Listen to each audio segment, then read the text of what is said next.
Welcome to a moment of calm. You don't need to do anything. Just get comfortable, breathe slowly, and let this story gently guide you to sleep. Let us know in the comments how many minutes it took you to fall asleep. Sweet dreams. The day begins to withdraw without making a sound. It doesn't leave all at once. It doesn't shut down abruptly. It simply folds back, as if it understands that it has already fulfilled its purpose. Little by little, the light loses intensity and the body recognizes a simple truth. It no longer needs to stay alert. Demands diminish. Expectations dissolve. Something within you senses that it can loosen its grip. There is a subtle shift that occurs when you accept that this moment asks nothing of you. There are no pending tasks that must be resolved now. There are no urgent decisions to make. There is nothing to prove. There is only this instant, wide and quiet, in which you can allow yourself to slow down without guilt. Rest begins when you stop pushing time and allow time to simply be. Entering rest does not mean shutting the mind off immediately. For many, the inner world remains active even as the surroundings grow quiet. Thoughts return uninvited. Moments from the day reappear with unexpected clarity. Anticipations of tomorrow look for space. All of that may be present. It is not a mistake. It is not an obstacle. Rest does not begin when the mind empties, but when it stops fighting itself. Rest begins when you allow each thought to pass without holding on to it, without following it, without turning it into a burden. You do not need to analyze or organize them now. It is enough to let them move through, like watching a gentle motion without intervening. In this posture, the mind learns that not everything requires an immediate response. The body understands the language of rest before the mind does. As you lie down, the muscles begin to release accumulated tension without needing instruction. The shoulders drop. The neck softens. The breath deepens without conscious effort. Each exhalation is a small surrender. Each inhalation, a quiet signal that you can stay here, without haste, without urgency. This moment is not an empty pause or wasted time. It is a threshold, a gentle step from activity into stillness, from constant demand into serene acceptance. You do not need to justify your tiredness.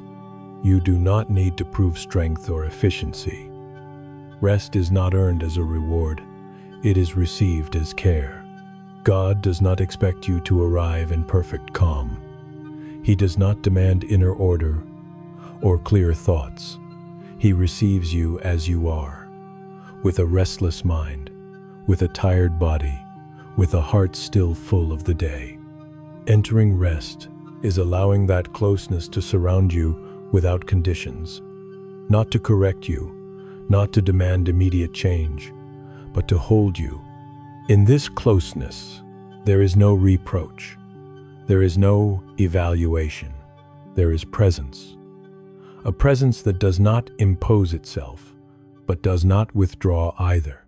It remains while the inner noise slowly fades, at its own pace. As the day closes, something within you can also close gently, not as an abrupt ending, but as a natural transition. What was intense can rest. What remains open can wait. Here begins the refuge. Here begins the inner night. And you can enter without fear, without defenses, without needing to be prepared. This is the beginning of rest. Not as a goal, but as a space that is already available. You can stay here. Everything else can wait. During the day, the mind learns to stay awake constantly.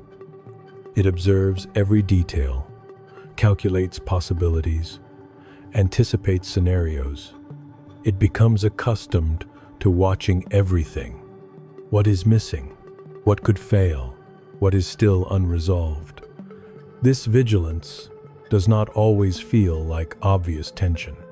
Often, it is mistaken for responsibility, for attentiveness, for care. Yet, its weight accumulates slowly. When night arrives, that vigilance does not switch off immediately. It remains active, as if rest were a risk rather than a refuge. The mind continues alert, reviewing, evaluating, holding what no longer needs to be held now. Even in stillness, it stays ready to react. Letting go of vigilance is not neglect. It is not lowering attention irresponsibly or abandoning what matters. It is recognizing that not everything needs to be held in this moment. That there is a profound difference between being attentive and being tense. Attention cares. Tension exhausts. Night offers the opportunity to distinguish between the two. Lowering the inner guard does not mean losing control, but regaining balance. For hours, the mind remained firm, alert, available. Now it can rest from that role without guilt. Rest does not endanger what is essential. On the contrary, it preserves it. Perhaps you notice how the mind tries to review the day once more. Conversations return with different words. Decisions are re-examined from another angle. Small mistakes seem to demand immediate correction. None of this needs to be resolved now. Every attempt to do so only prolongs alertness. Letting go of vigilance means allowing those thoughts to disperse on their own, like clouds crossing a sky that no longer needs to be watched. There is no need to follow them, no need to push them away. It is enough to let them pass, knowing they do not have to stay in order to be addressed tomorrow. Deep rest begins when you accept that not everything depends on your effort, that even if you let go, nothing essential is lost. On the contrary, something is recovered. Constant vigilance exhausts because it keeps the inner world in a state of defense. Trust, instead, allows the body and mind to repair themselves. God does not ask you to remain on guard. He does not require you to be always alert, always prepared, always available.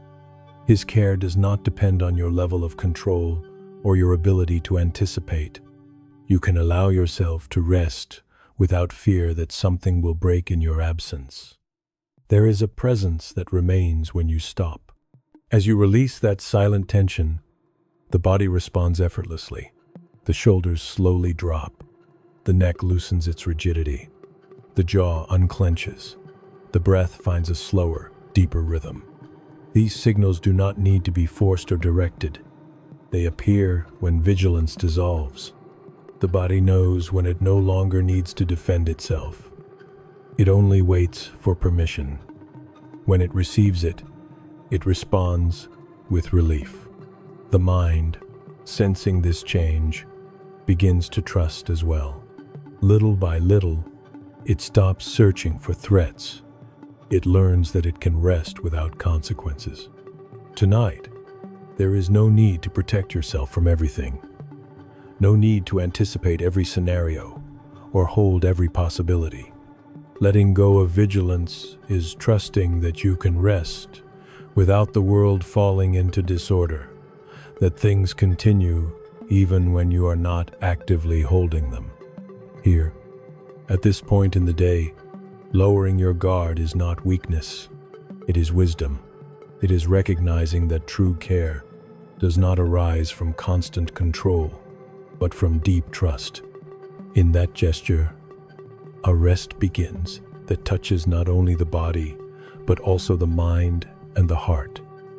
And that rest is already available to you. Not all safety is obvious or presented in striking ways. There is a kind that does not show itself through clear signs or rely on visible certainties. It does not depend on external guarantees or immediate results. It is a quiet, deep safety that does not seek constant confirmation. It exists even when the environment remains uncertain. This safety is not built through conscious effort. It does not arise from control or anticipation. It appears when the inner world no longer feels threatened, even when circumstances have not changed. It does not remove difficulty, but it changes the way it is inhabited. Where there was tension, stability begins to appear. Where there was alertness, a sustained calm emerges. This safety does not need to be proven. It does not impose itself or demand attention. It simply is. It accompanies without noise. It supports without asking for recognition. Many times, it goes unnoticed because it produces no shocks or immediate promises. It offers no quick certainties or visible solutions. Yet, when the heart grows quiet, it begins to be felt clearly. It is perceived as an inner firmness that does not easily break, like a stable point to which the inner world can return again and again. It is not an intense emotion or an elaborate thought. It is more a sense of being held, even when one does not know exactly how. You do not need to understand how it works in order to rest in it. There is no need to explain it or define it precisely. It is enough to allow it to exist, just as you trust the ground that supports you without thinking about it. You can trust this inner protection that does not depend on your vigilance or your strength. You do not have to hold it. It holds you. During the day, many forms of safety rely on what is visible: plans, routines, agreements, structures. When night arrives and those references blur, this other safety becomes more perceptible. Not because it suddenly appears, but because it is no longer obscured by noise. God does not always protect by removing every difficulty. Sometimes He protects by keeping the inner world firm while everything around continues to move. That firmness makes no noise, but it endures. It does not speed up the process, but it sustains it. It does not eliminate the night, but it makes it passable.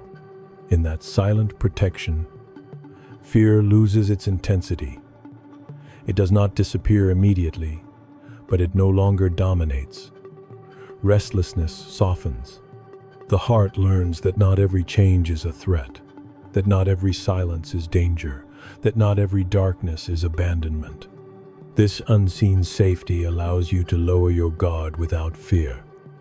It does not demand constant defenses. It asks for no explanations.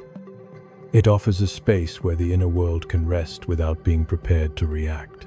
Here, resting is not a risk. It is a response to a care that is already present. When the heart recognizes this safety, something falls into order naturally. The breath becomes fuller.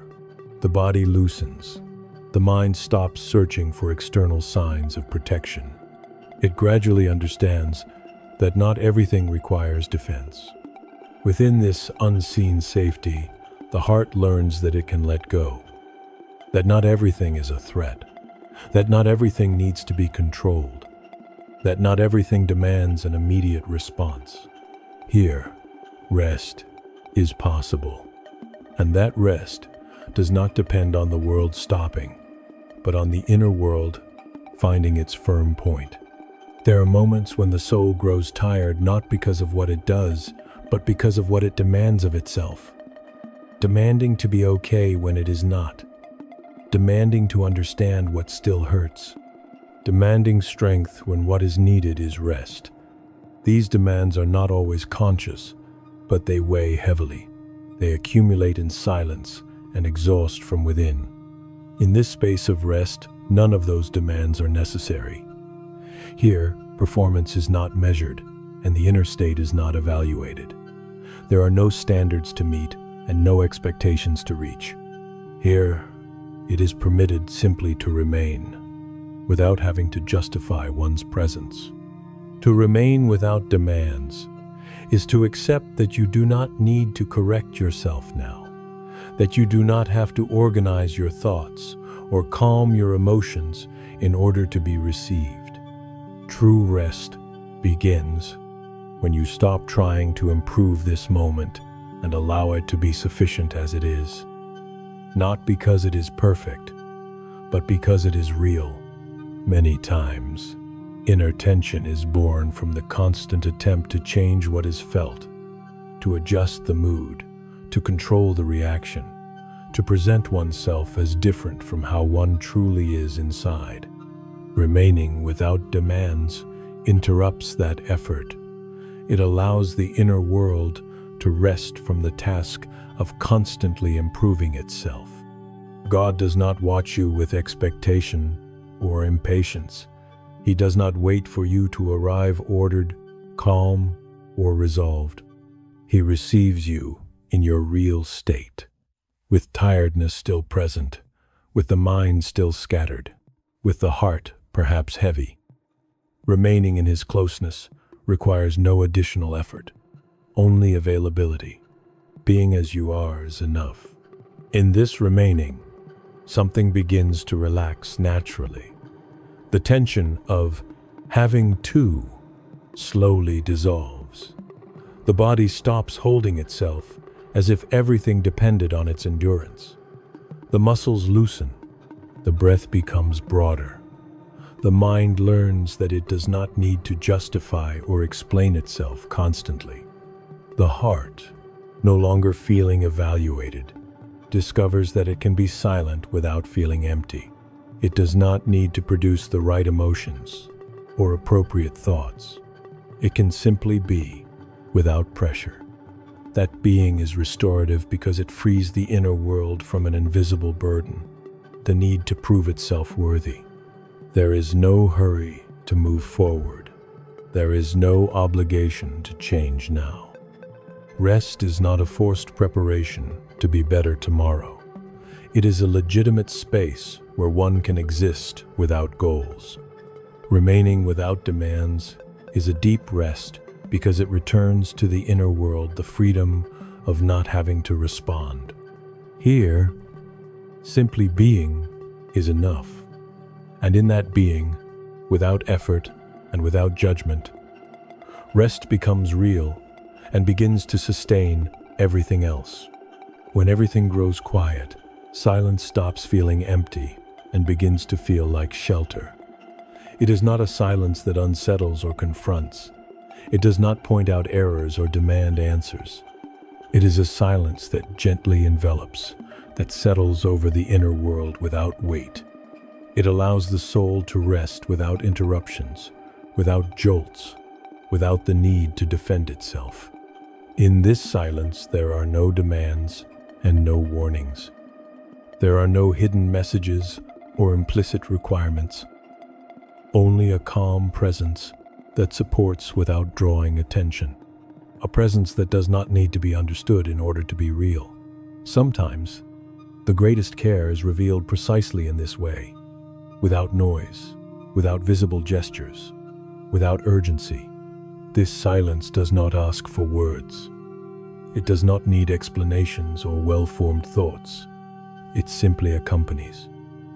As the noise of the day dissolves, the heart finds a space where it can rest without defense.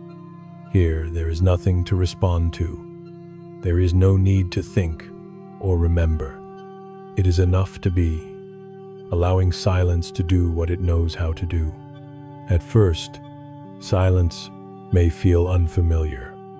For a mind accustomed to constant movement, stillness can create unease. Impulses arise to fill it with thoughts, with memories, with plans. But when it is allowed to remain, silence reveals its purpose. It did not come to empty, but to cover. It did not come to isolate, but to protect. Silence protects what is fragile. It covers what is tired. It gives rest to what has been exposed for too long, to noise, to demand, to constant attention. Within it, the inner world stops feeling observed and can lower its guard without fear. God draws near in this silence without imposing himself. He does not interrupt or interfere. He does not press for emotions or understanding to be produced. His presence is perceived as a steady calm, as a gentle certainty that does not need to be affirmed with words. It does not impose itself. It allows itself to be felt when the inner world grows quiet. In this silent shelter, fear gradually loses strength. It does not disappear immediately, but it no longer dominates.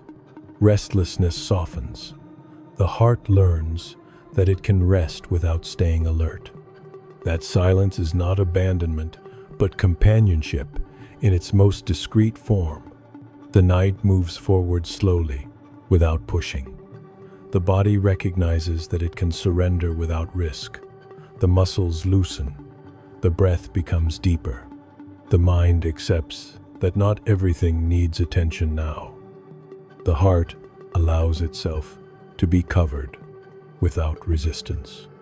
Thus ends this first threshold of rest, not with an abrupt conclusion, but with a quiet opening. The refuge is already open. You do not have to leave it. You can remain in this sheltering silence while the night continues doing its work in calm. There comes a moment in the night when the world seems to stop. It does not happen abruptly or dramatically. It is a slow process, almost imperceptible. Lights turn off one by one. Sounds soften. The activities that filled the space during the day begin to withdraw discreetly. The exterior grows quiet, and in that gentle movement, it invites the interior to do the same. This gradual dimming does not demand attention. It does not require awareness. It simply happens. When the environment stops demanding response, the body perceives it immediately. The senses rest. Vigilance loosens. The rhythm slows without effort. When everything falls silent outside, something within begins to be heard.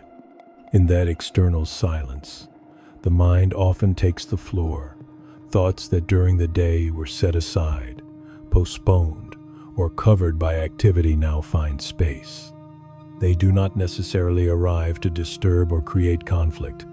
They appear because there are no longer distractions to hide them. This moment is not a threat or a failure of rest. It is an opportunity. Observing what arises without reacting is part of deep rest.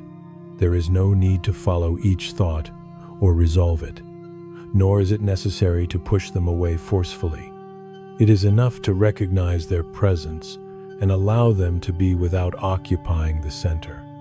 When they are given neither struggle nor urgency, they lose intensity on their own. When everything is quiet, there is no need to fill the emptiness. Silence does not demand content. It does not ask for answers or conclusions. It does not need to be interpreted or explained. It simply creates a space where you can be without a function. A space where you do not have to prove anything, nor advance, nor decide. Here, value is not in doing, but in remaining. This space may feel strange at first. The absence of stimuli reveals a stillness one is not always accustomed to. But that stillness is not lack. It is spaciousness. It allows the inner world to expand without pressure, without forced direction. God does not withdraw when the noise ceases. On the contrary, his closeness becomes more perceptible when it no longer competes with external voices. In this quieting of the world, his presence does not announce itself with words or striking signs. It is perceived as a stability that remains, as a silent support that does not interrupt. It is not a presence that demands attention or response. It simply is. It accompanies without invading. It supports without imposing. When everything is quiet, this closeness becomes clearer precisely because it does not try to be noticed. Allow this silence to be enough. Do not try to fill it with thoughts, nor interpret it. nor rush it. Silence is not in a hurry, nor does it need direction. When it is allowed to exist, rest begins to deepen without conscious effort. This stillness is not the end of anything. It is a threshold, a space of transition where the inner world can settle, loosen, and prepare for a deeper rest. When everything grows quiet, there is nothing to do, and in that absence of task, rest finds its natural place. When the light fades and the surroundings become less defined, fear sometimes finds room to appear. It does not always arrive with a clear shape or a specific thought. It may show up as a mild uneasiness, as a diffuse sense of alertness, as a gentle knot in the chest, or as a tension that cannot be easily explained. Darkness does not create these fears. It simply brings them into view. During the day, noise, activity, and light cover many inner sensations. At night, when everything settles, what was set aside can emerge. This does not mean that something is wrong. It means the inner world is no longer distracted. The fear that appears is not new. It simply becomes visible. There is no need to reject what arises. Fear is not an enemy that must be fought tonight. It does not need to be corrected or eliminated immediately. It is a sign of vulnerability, of accumulated tiredness, of a deep need to feel protected. Acknowledging it gently is already a form of care. When fear is observed without resistance, it loses part of its force. When it is neither pushed away nor exaggerated, it stops demanding constant attention. By being recognized, it gradually calms, not because it disappears completely, but because it no longer occupies the center of the inner world. Darkness does not mean abandonment. Even if the senses perceive less and sight cannot confirm what surrounds you, God's closeness does not diminish. His presence does not depend on light or clarity. It does not need to be seen to be real. It remains even when the mind cannot clearly understand what it feels. In that silent remaining, fear finds limits. It does not expand without control. It does not dominate the inner space. It becomes contained, held, accompanied. The sense of being alone weakens when the inner world recognizes that not everything depends on its own vigilance. Breathing calmly helps to remember this. Each deep breath creates space within the body. Each exhalation releases a small portion of accumulated tension. The body gradually learns that it is not in immediate danger, that it can let go without losing safety, that it can rest even when fear makes itself known. The heart, sensing this physical calm, begins to understand as well. It realizes that fear does not have the final word, that it can be present without ruling, that it does not need to control the night in order to pass through it. Tonight, you do not need to overcome your fears or prove courage. You are not asked for strength or firmness. It is enough to allow what arises to be held. In the darkness, fear may appear, but it does not command. It does not define this moment. Here, even with fear present, rest is still possible. And that rest, quiet and sustained, begins to transform the night into a safe space. Night can give the impression of isolation. When everything darkens and familiar references disappear, it is easy for the feeling of being alone with one's thoughts to arise. The world seems to withdraw and leave a wide, silent space where the inner world feels more exposed. Yet, that feeling does not define reality. The stillness of night is not the absence of companionship, but a change in the way presence is expressed. During the day, companionship is often expressed through voices, movement, visible exchanges. At night, that form changes. What accompanies does not always appear through words or gestures. It becomes subtler, closer to the inner world. You are not alone. Even if there are no voices around, you are not alone. Even if the environment feels distant and silent, there is a closeness that does not need to be named in order to exist. A presence that does not demand attention or seek recognition. It remains even when you do not know how to describe it. At night, that presence becomes more intimate, quieter, more constant. It does not interrupt rest, it envelops it. God does not withdraw when everything goes dark. He does not hide in the darkness, nor disappear when the noise ceases. He remains, supporting discreetly, accompanying without imposing. His care does not appear with urgency or striking signs. It is perceived as a stability that remains when everything else grows quiet. Knowing this does not require absolute certainty or complete understanding. There is no need to prove faith or form clear thoughts. A gentle openness is enough, allowing the possibility of not being alone. That simple willingness already opens space for rest. The heart, when it grows quiet, begins to perceive it, not as an intense emotion, nor as an extraordinary experience. It is perceived as a deep calm, as a firm point that does not shift, something that does not push or demand, yet does not leave either. Within that stability, loneliness gradually loses its strength. The mind, recognizing this silent companionship, stops seeking constant confirmation. The body, feeling supported, relaxes its vigilance. Silence becomes less heavy and more livable. It is no longer an empty space that must be filled, but a place where one can remain without fear. Tonight, even if you do not see clearly, you do not walk alone. Even if you hear no words, you are accompanied. You do not need to verify it or fully understand it. In this silent companionship, rest can continue to deepen with trust, allowing the night to become a safe space where the inner world gathers itself and rests. Silence is not always emptiness or absence. Sometimes it is a wide space that supports without making noise.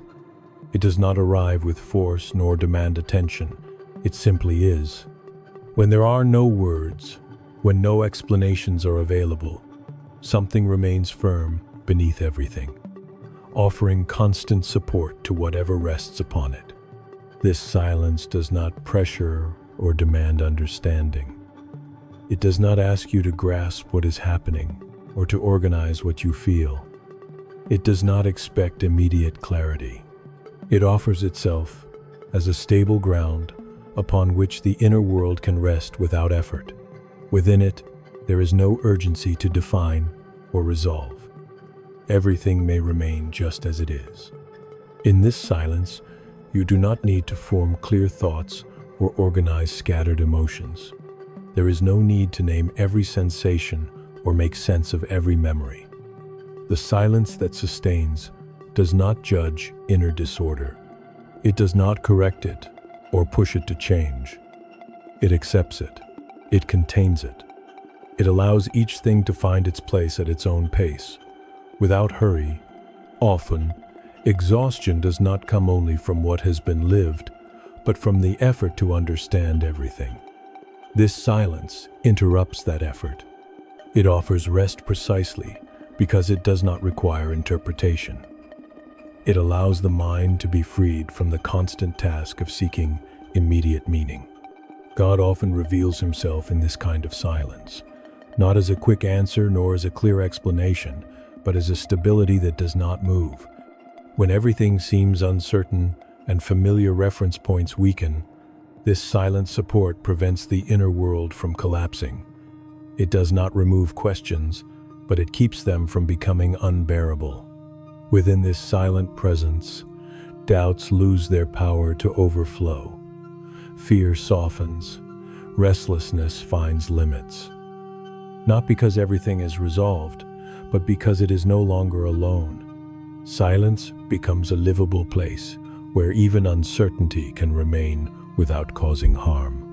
As you remain in this silence, the body responds naturally. Breathing becomes slower and deeper. Muscles stop resisting. Accumulated tension gradually dissolves.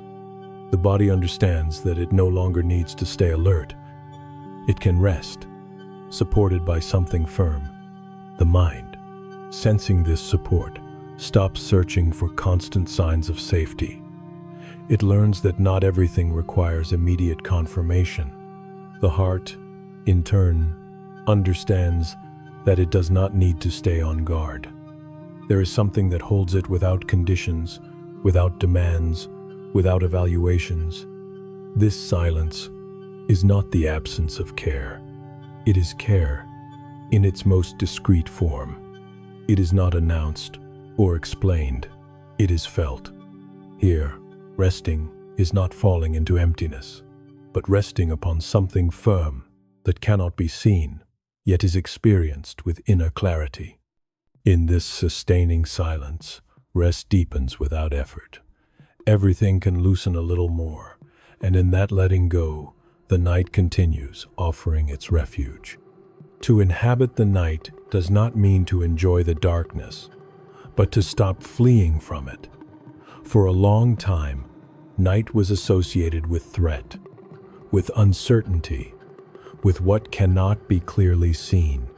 Yet when one remains within it without resistance, the night reveals another face. One gentler, more stable, less hostile than expected. Fleeing from silence, fear, or darkness only prolongs tension. Remaining, instead, allows the inner world to adapt. The body learns that not everything unknown is dangerous. The mind understands that it does not need to stay alert constantly. The heart finds space to rest without defenses. God does not invite you to escape the night, but to pass through it accompanied. His presence does not immediately remove the darkness, but it makes it habitable. In that companionship, the night loses its threatening character and becomes a time of gathering inward and of care. To inhabit the night is to accept that not everything is visible, yet not everything is lost.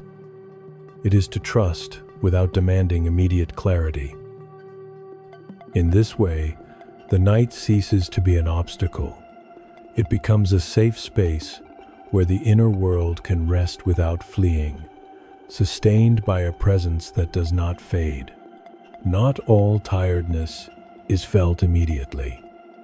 There is a kind that accumulates quietly, day after day, without giving clear signs. It does not always appear as physical exhaustion. Sometimes it shows up as difficulty concentrating, as mild irritability, as a constant sense of holding too much. This tiredness is not born from a single effort, but from many small gestures repeated without pause. During the day, the body and mind often ignore it. There are responsibilities to attend to, routines to fulfill, expectations to answer. The tiredness is set aside for later. But night arrives, and what was postponed begins to make itself known. Not to reproach, but to be acknowledged. Recognizing accumulated tiredness is not giving up.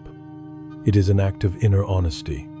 It means accepting that not everything can be sustained indefinitely, that even strength needs rest. When this tiredness is seen calmly, it loses its oppressive character and becomes understandable. God does not despise this silent tiredness.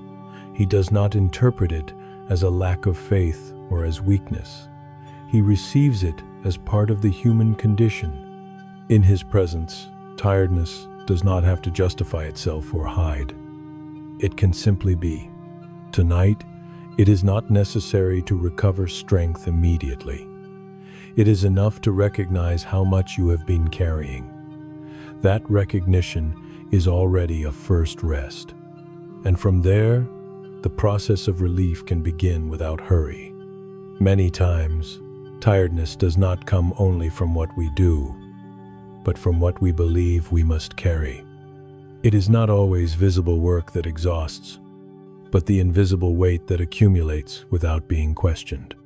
Responsibilities assumed almost by inertia, concerns that are not entirely ours, other people's expectations that little by little become our own burden. Without noticing, the inner world learns to carry more than necessary. At first, that additional load seems manageable. It may even feel like a sign of commitment, responsibility, strength. It is confused with doing the right thing, with not failing, with being available for everything. But over time, the weight grows. What was once carried with ease begins to demand constant effort. Tiredness stops being momentary and becomes persistent. Carrying more than necessary often goes unnoticed because it becomes normalized. It turns into a habitual way of being in the world. The mind stays busy, anticipating, remembering, resolving. The body remains tense, ready to respond. The heart carries the sense of always being in debt, as if whatever is given is never enough. That excess begins to show itself in subtle ways. It appears as difficulty letting go, as constant restlessness, as the feeling of not being able to fully rest even when there is silence. Rest becomes shallow because the inner world continues to hold what has not been set down. Tonight is not for analyzing every burden or deciding precisely what should be released first. It is not the moment to make lists or take definitive decisions. It is enough to recognize something simpler. Not everything you carry is essential. Not everything needs to be held right now. Some burdens can be set down without the world falling into disorder. Letting go does not always mean abandoning. Many times it means caring for what is essential. It means recognizing one's limits without guilt. It means accepting that not everything depends on you and that not everything needs your constant effort. By releasing part of the weight, value is not lost. Balance is recovered. God does not ask you to carry more than you can. His closeness is not measured by how much you endure or how much you bear in silence. It is not about proving strength through exhaustion. His care is expressed precisely in the possibility of letting go, of trusting, of no longer carrying what does not belong to you. When you allow part of that weight to be set down, the body responds immediately. The shoulders lower. The breath widens. Tension loosens without conscious effort. The mind, sensing that physical relief, also begins to grow quiet. The heart finds space to breathe without feeling at fault. You do not need to do everything tonight. You are not asked to resolve every responsibility or reorganize your entire life. It is enough to stop carrying, for now, what does not belong to you. That simple, almost imperceptible gesture opens space for a deeper rest. By letting go of what is unnecessary, the inner world becomes lighter. And in that recovered lightness, rest stops being a fragile pause and begins to turn into real support for what lies ahead. Recognizing limits is not always easy. It is often perceived as giving up, as a sign of insufficiency. Yet limits are not a failure of the body or the spirit. They are a form of wisdom. They indicate how far one can go without being harmed. They mark the point where care becomes necessary.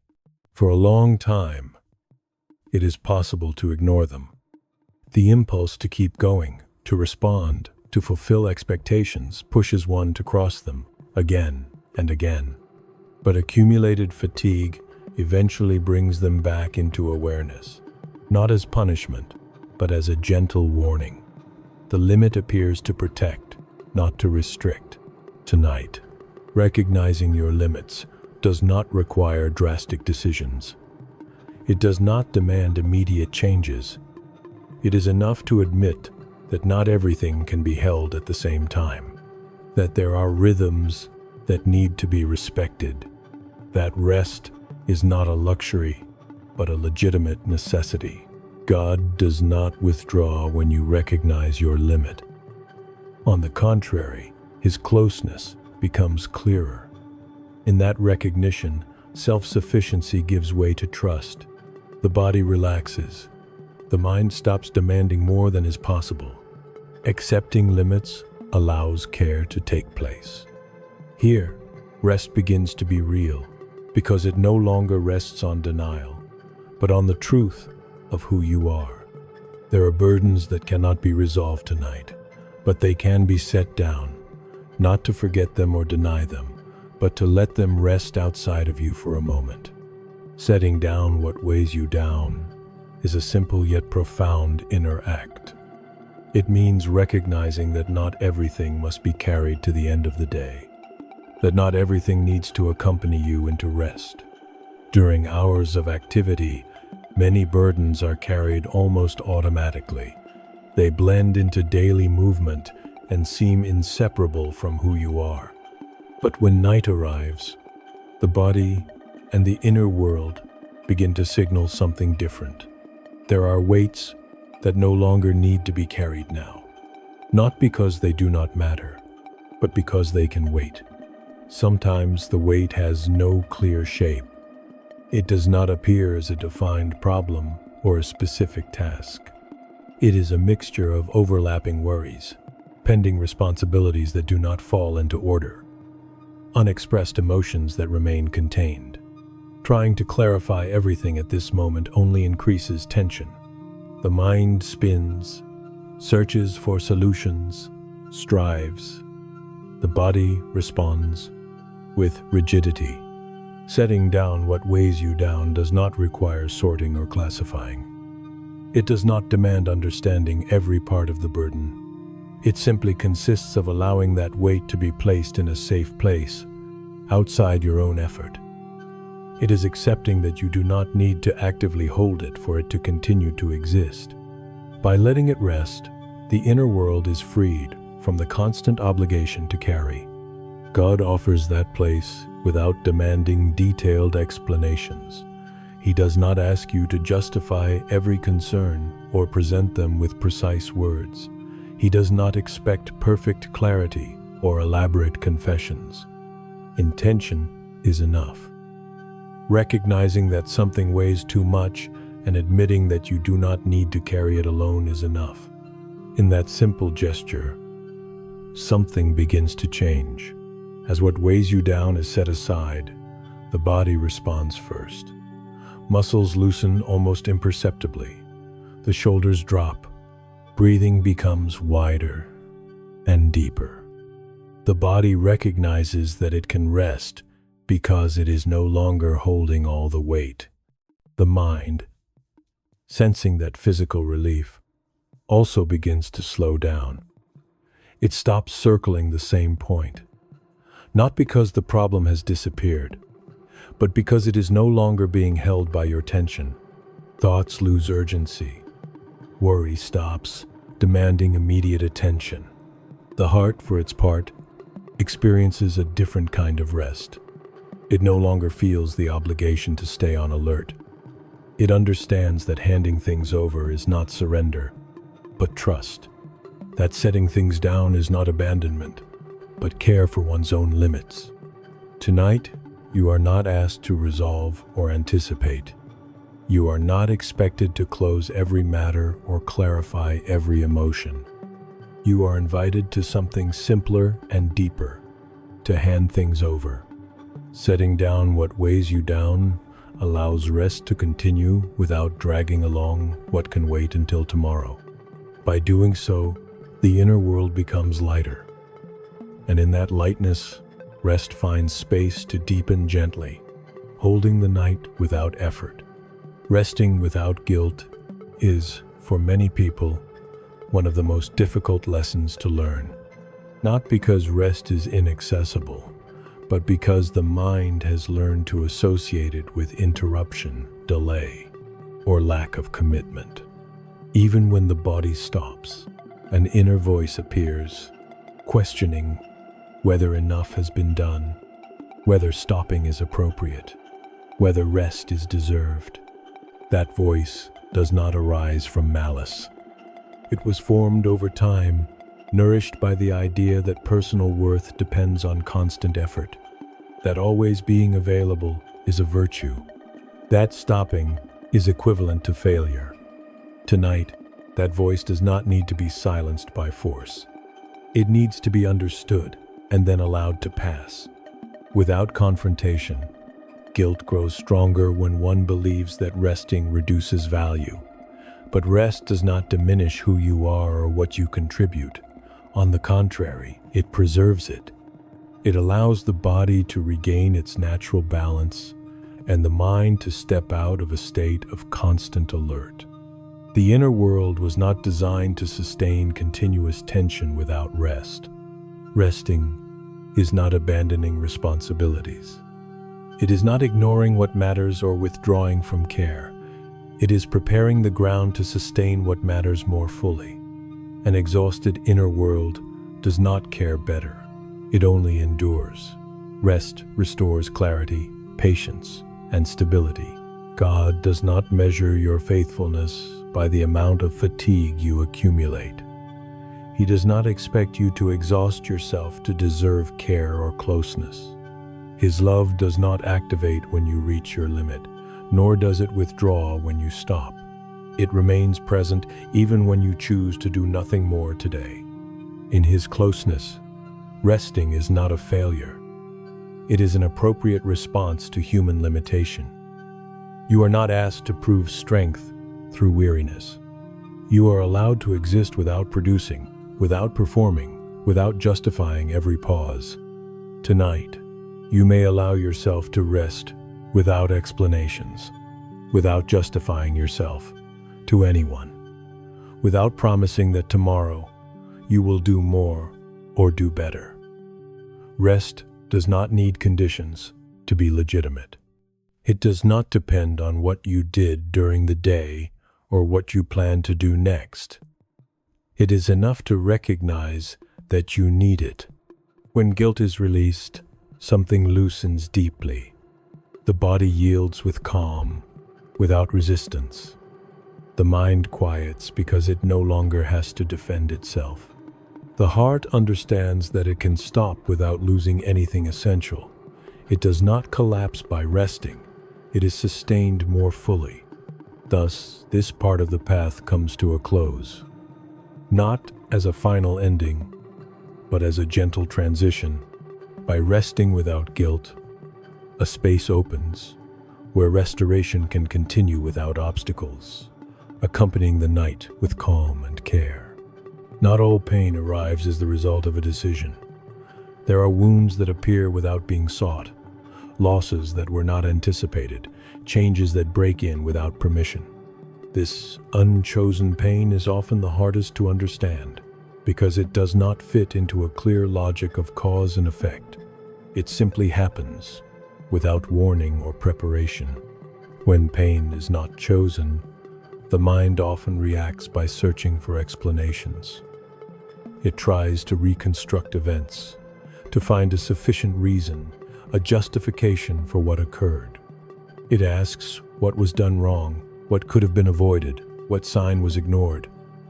But many times, there is no answer that fully closes the wound. Insisting on understanding everything only adds weight to the injury, as if pain needed to be defended or explained in order to be valid. Tonight is not for resolving the why. It is not the moment to organize events or to find complete meaning. It is a space to acknowledge what was lived, without forcing it to fit into a clear narrative. Pain that was not chosen does not need to be explained in order to exist. It needs to be recognized. This kind of pain does not speak of failure or lack of care. It is not a sign that something essential went wrong. It speaks of vulnerability, of being alive in a world that does not always respond as expected, of inhabiting a reality where not everything can be controlled or anticipated. Recognizing this does not increase suffering, it humanizes it. When pain is denied or minimized, it becomes heavier. It remains without a place to rest. When it is allowed to exist without judgment, the wound begins to be held. It does not close immediately, but it is no longer alone. It no longer demands constant strength. God does not withdraw from this kind of pain.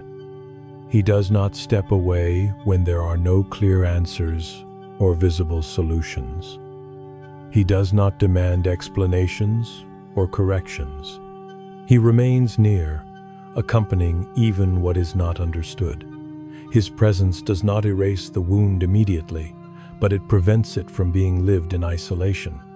In that closeness, pain does not become something that must be hidden. It can be presented as it is, confused, heavy, silent. It does not need precise words or correct formulations. It is enough to allow it to be, without having to defend or justify it. Tonight, you may allow yourself to name that pain without judging it, to recognize that it existed, that it weighs, that it left a mark. You do not need to understand it in order to rest. You do not have to resolve it before allowing yourself a pause. It is enough to accept that it was real and that you do not have to carry it alone as the night moves on. In that gesture of recognition, something softens. The body stops tensing in defense. The mind rests from the need to find immediate meaning. The heart finds a space where pain can rest without dominating everything.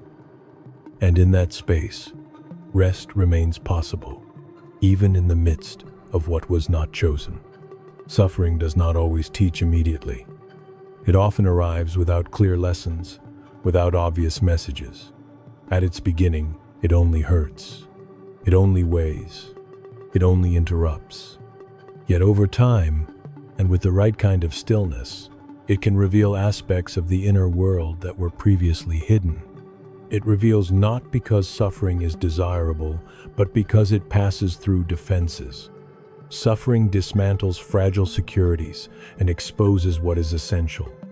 It shows what truly sustains and what only appeared to be firm. In this process, the inner world becomes more honest, more aware of its limits and of its real need. This revelation is not a reward nor a justification for pain. It is a natural consequence of being touched by something that exceeds one's own strength. Suffering reveals the depth of the longing for care, for meaning, for companionship. It makes visible the need to trust beyond control.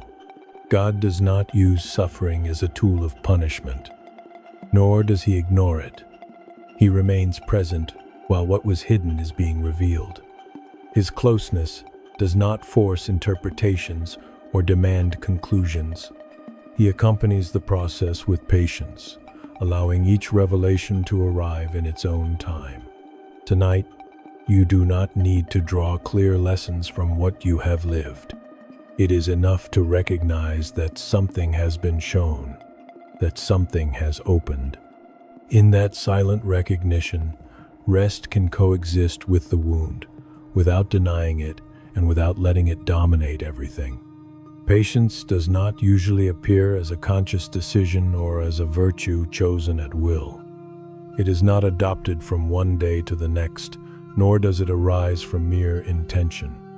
It forms slowly, almost unnoticed, in the midst of processes that do not move at the expected pace.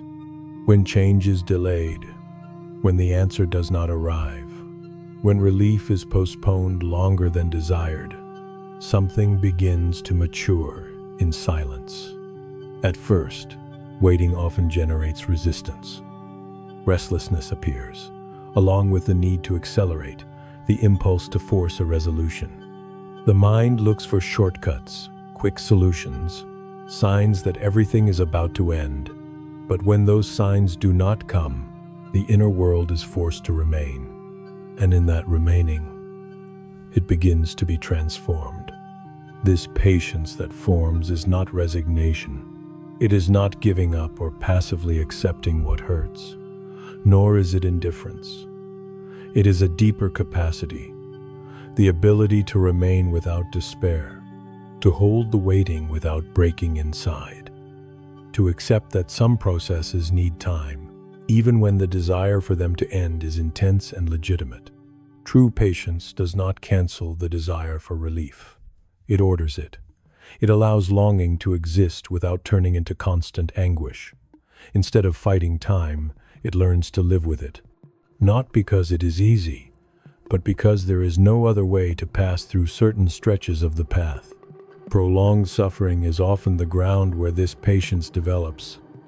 Not because pain is good or desirable, but because it forces a slowing down, to observe more carefully, to stop pushing when pushing no longer works. In that forced pause, the inner world discovers resources it did not know it had. Unable to move at the desired speed, the mind gradually quiets. The body stops resisting so fiercely. The heart learns to hold without overflowing. Patience does not eliminate pain, but it makes it livable. It allows one to pass through it without being trapped in urgency. God does not rush this process. He does not demand quick results or immediate answers. He does not measure growth by the speed of change. His closeness accompanies the true rhythm of the inner world, respecting each stage, even those that seem stagnant. In that constant companionship, waiting stops feeling empty and begins to become sustainable. Not everything that is forming needs to be understood immediately. The patience that is being born is not always perceived while it is developing. Sometimes it is only recognized later, when the inner world discovers that it can wait without falling apart as before. Tonight, it is not necessary to rush your process or demand visible progress. You are not asked to understand everything you are going through or to celebrate what still hurts. It is enough to allow the patience that is forming to exist without pressure and without judgment. In that silent permission, rest can deepen even while the path remains open. Waiting is no longer an unbearable burden, but a held space, and in that space, the inner world finds a new calm, born not of speed, but of time, inhabited with care. Learning in the midst of the process does not resemble the orderly, clear learning that is often imagined. It does not arrive as a complete lesson or as a definitive conclusion that closes every question. It does not appear with titles or well-formulated explanations. It usually manifests in fragments, in small gestures, in partial understandings that integrate over time. While the process continues, learning seeps in without announcing itself. Sometimes learning happens without being noticed, in a reaction that is different from the usual one, in a pause that did not exist before, in a new way of looking at what hurts. These learnings are not always recognized immediately because they do not resolve the conflict or eliminate the difficulty. They remain discreet, almost invisible, accompanying the journey without demanding attention. This kind of learning does not remove the difficulty, nor does it immediately resolve the pain. It does not change external circumstances from one day to the next, but it transforms the way they are inhabited. It allows greater clarity in observing what was previously lived only as confusion. It introduces nuance where there was once rigidity. It teaches how to distinguish between what can be changed and what, for now, needs to be accepted not with resignation, but with realism. Learning in the middle of the process means accepting that understanding does not always come before experience. Many times, it happens the other way around. First one goes through it, and then one understands. This reversal can feel uncomfortable for the mind, which seeks prior clarity in order to feel safe. Yet it is in the passage itself that learning takes root more deeply. This learning requires humility, the humility to recognize that not everything is understood at the same time, that some questions have no immediate answers, that growth is not always visible while it is happening. Accepting this reduces inner resistance. It eases the pressure to reach quick conclusions and makes the path more bearable. When the mind stops demanding total understanding, the inner world opens to learning in another way. Not from control, but from observation. Not from haste, but from quiet attention.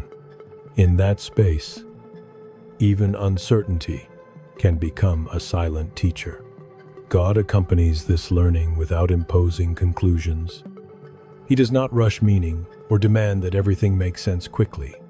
He does not require correct interpretations or elaborate answers. His presence sustains while understanding gradually settles, respecting the true rhythm of the inner world. In this accompaniment, the process ceases to be only a burden to be endured. It also becomes a space of slow transformation, not because everything becomes clear, but because it is no longer traveled alone or under constant pressure. Tonight, you do not need to understand everything you are learning. There is no need to identify every lesson or draw conclusions. It is enough to allow the process to continue. Rest does not interrupt learning. It sustains it as it goes on, preparing the inner world to integrate, in time, what is now only taking shape in silence.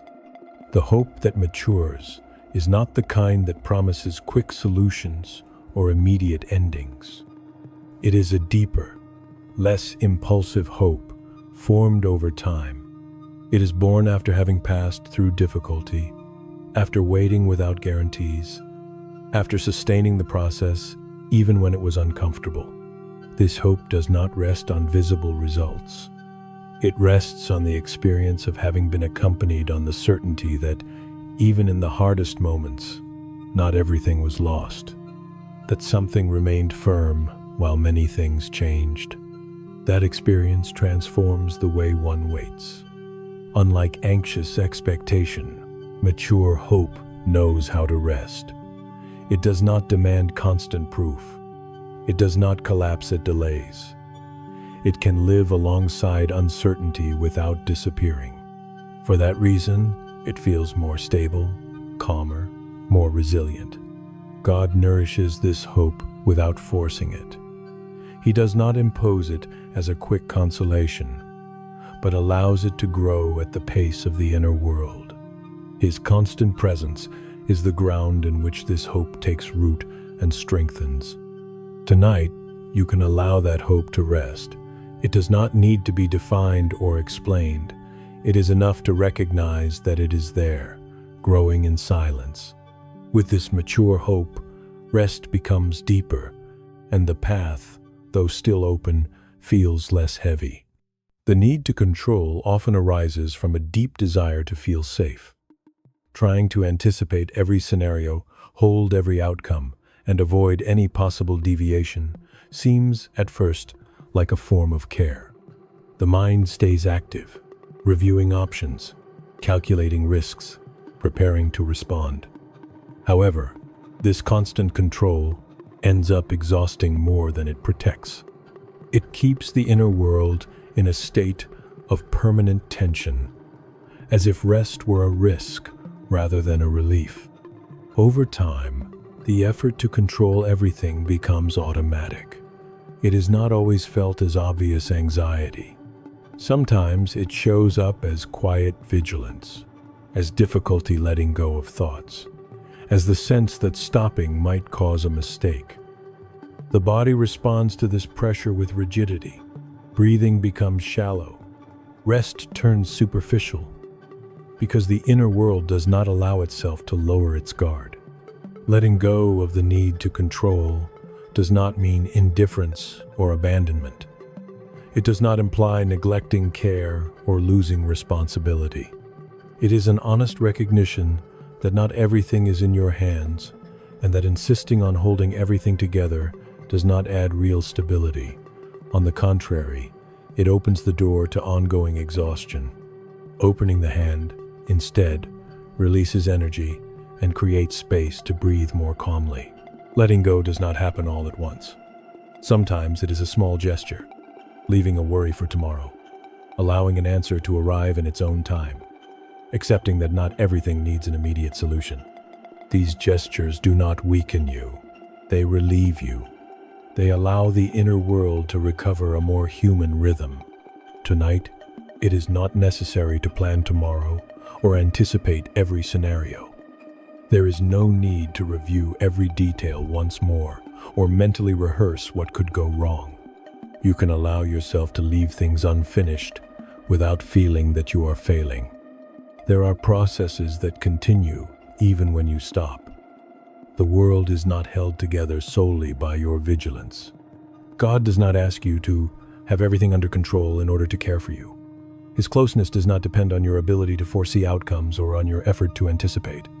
He does not withdraw when you let go, nor does he require you to keep everything under control in order to remain present.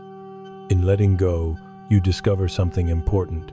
There are things that continue to be sustained without your constant effort. In that discovery, the body responds with relief. Muscles soften, breathing expands. The mind, sensing that it does not need to monitor everything, begins to quiet. The heart allows itself to trust a little more without needing absolute certainty. Letting go of control is an act of quiet trust. It does not require declarations or firm convictions. It is enough to stop gripping so tightly. In that discreet trust, rest finds a deeper place to settle, not because everything is resolved, but because everything no longer depends solely on your effort to hold it all together. Here, in this moment of the night, you can allow yourself to let go a little more. And in that letting go, rest becomes broader, steadier, more real. Trusting, without understanding everything, means accepting that not every question needs an immediate answer. The human mind naturally seeks clarity. It wants explanations, causes, signs that organize the path and offer security. It needs understanding in order to feel calm. Yet there are moments when that clarity does not arrive, and life still moves forward. In those moments, trust stops being a logical certainty and becomes a quiet choice. This kind of trust is not born from total understanding, but from accepting what is incomplete. Not everything can be understood at the same time. Some processes reveal themselves gradually, and others are never fully explained. Insisting on understanding everything before moving forward only creates tension and exhaustion. Trust, instead, allows you to keep walking even when the map is unfinished. Trust does not mean stopping thinking or giving up reflection. It means stopping the demand for complete certainty in order to rest. It involves allowing some questions to remain open without letting them dominate the inner world. Not every question needs an answer now. Some can accompany the journey without becoming a burden. This trust does not eliminate uncertainty. It does not erase or deny it, but it prevents it from becoming paralyzing. When the inner world accepts that not everything is clear, uncertainty loses its power to block. It becomes part of the process, not a constant threat. Often, deep fatigue arises from the attempt to fit all the pieces together too soon. The mind spins, looks for connections, tries to close what is still open. By trusting without understanding everything, that effort is interrupted. The inner world rests from the task of resolving everything and allows itself simply to be. God does not require total understanding in order to accompany you. He does not wait for everything to make sense before drawing near. His closeness does not depend on your ability to understand each stage or explain what you are going through. He remains even when the mind cannot put the pieces together and the path feels fragmented. In that constant presence, trust finds support beyond understanding. It does not rest on clear answers. but on a presence that does not withdraw. That presence sustains even what is not understood, offering stability without demanding clarity. Tonight, you do not need to resolve what you do not yet understand. You are not asked to close questions or reach definitive conclusions. You can rest even with open doubts, with things still unclear, with processes still unfolding. Rest does not require absolute clarity in order to be possible. To trust without understanding everything is to allow rest to happen even in the midst of what is incomplete. It is to accept that the night is not for explaining, but for letting go. And in that simple gesture, without grand words or firm decisions, a deep act of quiet faith takes place, sustaining the inner life as the night moves on. Prayer does not always take the form of orderly words. Sometimes it is neither a request nor a clear reflection. It can be as simple as a conscious breath, as an inner presence that remains open. In those moments, praying is not about speaking much, but about remaining. Just as breathing sustains the body without constant effort, prayer can sustain the inner life without demands. It does not need perfect phrases or well-formed thoughts. It is enough to be available, to allow attention to gently turn toward God without pressure. This form of prayer does not seek immediate results. It does not try to convince or explain. It resembles a rhythm that accompanies. Inhale, exhale, be. In that rhythm, the mind calms and the heart becomes more receptive. God listens even to what is not expressed in words. His closeness does not depend on clarity of language, but on openness of heart. When prayer becomes breathing, rest deepens, and trust becomes natural. Tonight, you do not need to say much. You can simply breathe and remain. In that stillness, prayer continues effortlessly, sustaining the rest that has already begun. Tomorrow often occupies the mind, even when the body is already seeking rest. When the day ends, thoughts do not always do the same. Pending plans, responsibilities that still await, possible scenarios that rush ahead and demand attention begin to appear. The mind projects itself forward, as if rest depended on first securing what is to come. Handing over tomorrow does not mean ignoring it or neglecting what matters. It is not about denying the future or devaluing responsibility. It means recognizing something simpler and more human. Tomorrow does not need to be resolved now. This moment belongs to rest, not to anticipation. There are different times for thinking, deciding, and letting go. Often, it is believed that anticipating everything offers protection, that thinking again and again about what lies ahead prevents mistakes or reduces uncertainty. Yet the future is not better supported by anxious anticipation. On the contrary, this constant effort to foresee exhausts and tightens the inner life, keeping it on alert even when there is nothing more that can be done. Handing over tomorrow is accepting that there are decisions that can only be made when their time arrives, not before. There are paths that become clear by being walked, not by being imagined over and over. Insisting on advancing them does not bring clarity. It only multiplies worry.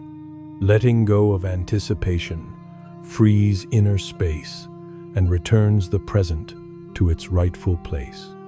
This gesture is not neglect, but wisdom. It acknowledges that not everything depends on the mind or its capacity to plan. Some things find better order when they are allowed to rest. Rest prepares more than anxiety ever anticipates. God does not ask you to carry tomorrow tonight. He does not expect you to resolve what has not yet happened or to guard what does not yet exist. His care is not limited to the present, nor dependent on your constant attention. It also accompanies what is to come, even when you are not thinking about it. In handing over tomorrow, something important is revealed. Rest does not endanger what lies ahead. It does not weaken it or neglect it. On the contrary, it prepares it with greater clarity. A rested inner life responds better when the time to act arrives. A mind that has released anticipation can listen more attentively when the future becomes the present. Tonight, you can leave tomorrow where it belongs. It will not disappear because you are not thinking about it now. It will not fall into disorder because you allow yourself to rest. You can trust that it will be accompanied when it arrives, with the necessary resources and clarity. Handing over tomorrow allows rest to be complete. It is choosing not to drag into the night what has not yet happened. In that calm letting go, the body relaxes, the mind quiets, and the heart finds a wider space to rest without reserve. Resting in trust is allowing the inner life to lean on something that does not need to be controlled. After releasing constant effort, accepting uncertainty without struggle, and handing tomorrow over to its own time, there remains this serene space where nothing needs to be held tightly anymore.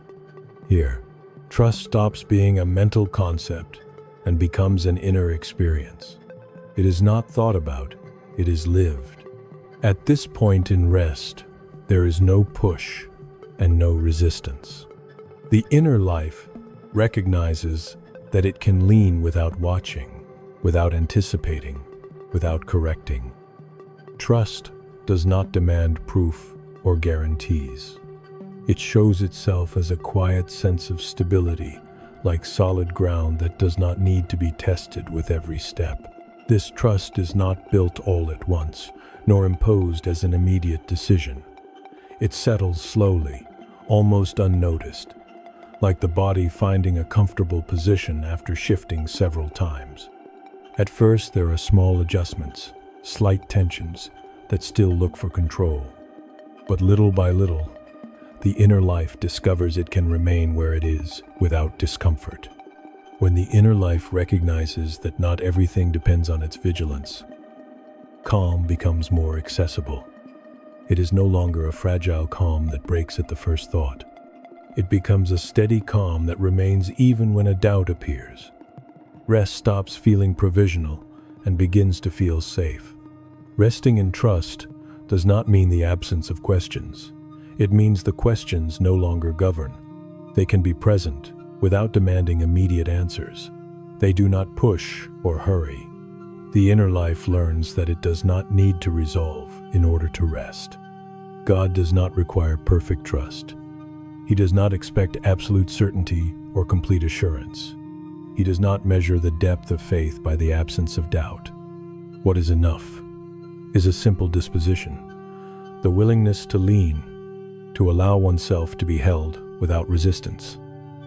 In that humble openness, rest deepens without added effort.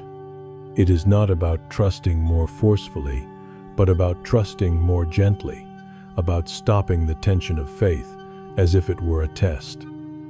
Allowing trust to be a simple, everyday, almost silent gesture. In that simplicity, the inner life feels accompanied without pressure. Tonight, you do not need to prove anything. You do not have to demonstrate strength or conviction. You can rest just as you are, with the trust you have today, without noise and without explanations. There is no need to understand how it works or to justify why you trust. It is enough to allow yourself to remain. The trust that sustains does not push or rush. It does not demand decisions or future commitments. It simply remains, accompanying rest with quiet presence. And in that steady presence, rest finds its fullest form not as a fragile pause, but as real support where the inner life can surrender completely. Here, at the end of this stretch, there is nothing left to do. Resting in trust is staying, and in that staying, the night continues to do its work with gentleness and care. True peace is not manufactured through effort nor obtained by forcing positive thoughts.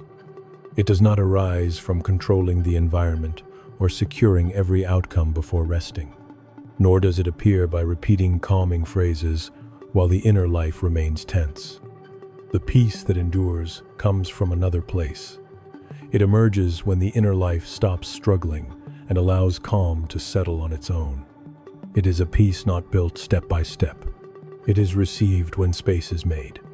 Trying to produce peace often creates more tension than it relieves. The mind strives to feel well, corrects what it judges inadequate, compares the present state with an ideal of tranquility. In this constant effort, the inner life stays active and vigilant, evaluating whether it is already calm or if something is still missing. That dynamic, though well-intentioned, prevents real peace from settling. The peace that remains does not respond to demand. It does not arrive as the result of additional effort. It appears when the pressure to feel a certain way ceases, when the moment is accepted as it is, without adding expectations or corrections. In that acceptance, the inner life stops pushing itself and begins to relax naturally. Accepting the moment does not mean resigning oneself or giving up what is desired. It means recognizing that this instant does not need to be different in order to be inhabited. Peace does not require everything to be in order or emotions to be pleasant. It can coexist with tiredness, with doubt, with mild discomfort. It does not need ideal conditions to appear. God does not offer a fragile or conditional peace. He does not give a calm that depends on everything being resolved or all questions being answered. His peace does not withdraw in the presence of uncertainty. It can coexist with it without breaking. It does not immediately eliminate inner noise, but it softens it until it becomes livable. It allows the inner life to breathe, even when not everything is clear. This peace does not impose absolute silence. It does not shut down every thought or erase worries all at once. It surrounds them. It holds them. It removes their urgency. In its presence, inner noise loses its sharpness and stops dominating. The inner life learns that it can rest even with gentle movement within. Tonight, you do not need to manufacture calm or reach a special state. There is no need to push emotions toward a certain place. It is enough to stop pushing, enough to allow the inner life to cease its effort to feel better. In that simple, almost imperceptible gesture, peace finds space to appear without effort. When forcing stops, something settles on its own. The body loosens. The breath deepens. The mind slows down. The peace that is not manufactured begins to settle as a steady background. It makes no noise. It does not announce itself. It simply is. And in that quiet presence, rest becomes deeper, sustained by a peace that does not depend on your effort, but on your willingness to receive it. Not all stillness is true calm. Sometimes, what looks like tranquility is only a subtle form of avoidance, looking away from what is uncomfortable, numbing feeling to avoid facing it, filling silence with distractions to avoid inner contact. That kind of stillness can offer momentary relief, but it is fragile. It depends on not touching anything deep. A single thought or unexpected emotion is enough to break it. Authentic calm is different. It does not need to flee or hide. It can remain even when something hurts, when a concern is still present, when a wound has not yet healed. It does not eliminate discomfort immediately, but it allows it to be inhabited without completely dominating. True calm is not sustained by denial, but by acceptance. Distinguishing calm from avoidance requires inner honesty, not a harsh or critical honesty, but a sincere gaze toward what is happening within. Avoidance seeks to disappear, to disconnect, not to feel. It tries to shut down what is uncomfortable in order to rest. Calm, on the other hand, allows presence. It acknowledges what is there without amplifying it or rejecting it. It holds the experience without letting it rule. Avoidance needs constant distraction. It requires stimulation, noise, activity, anything that keeps attention away from what hurts. That is why it quickly exhausts itself. Authentic calm, by contrast, can inhabit silence without breaking. It does not depend on external stimuli to sustain itself. It finds stability even in stillness. Often, rest is confused with avoidance because both reduce intensity. But while avoidance avoids, calm integrates. While one relies on distance, the other relies on presence. Calm does not require resolving or understanding everything. It simply accompanies what is. God does not invite escape from what hurts, but to move through it with serenity. His peace does not anesthetize or numb. It does not seek to erase the human experience. It accompanies. It remains close while the inner life passes through what weighs heavy. It does not deny reality. It makes it bearable. It introduces a support that allows one to pass through without being overwhelmed. In that subtle difference, the inner life learns something important. Resting does not mean losing contact with oneself. On the contrary, the deepest rest occurs when there is no need to flee from what is felt, when the inner life can remain present without demanding strength or resorting to avoidance. Tonight, you can allow a calm that does not flee. You do not need to disconnect from everything in order to rest. You can stay just as you are with what is. A calm that remains even when not everything is resolved. In that serene remaining, rest becomes more real, more stable, and more profound. The heart needs to feel sheltered in order to truly rest, not protected by rigid walls, but cared for from what overexposes and exhausts it. A guarded heart is not a closed one, but one that learns not to absorb everything. During the day, many things pass through the inner life without a filter. Words, worries, others' tensions.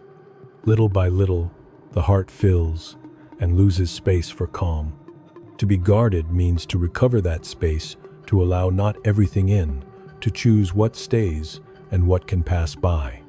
God cares for the heart without isolating it from the world. His care does not harden. It orders.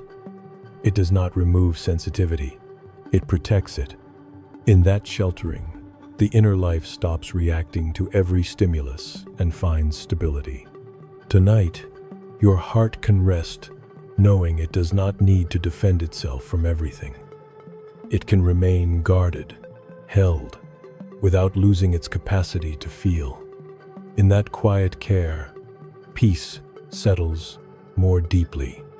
Remaining stable does not mean that nothing moves around you or that circumstances stop changing. True stability does not depend on a motionless environment or a life without disruptions.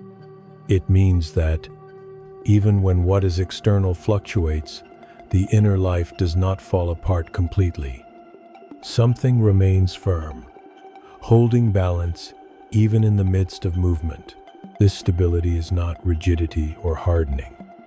It does not consist of blocking emotions or resisting every change. It is a sustained flexibility, a capacity to adapt without losing one's center.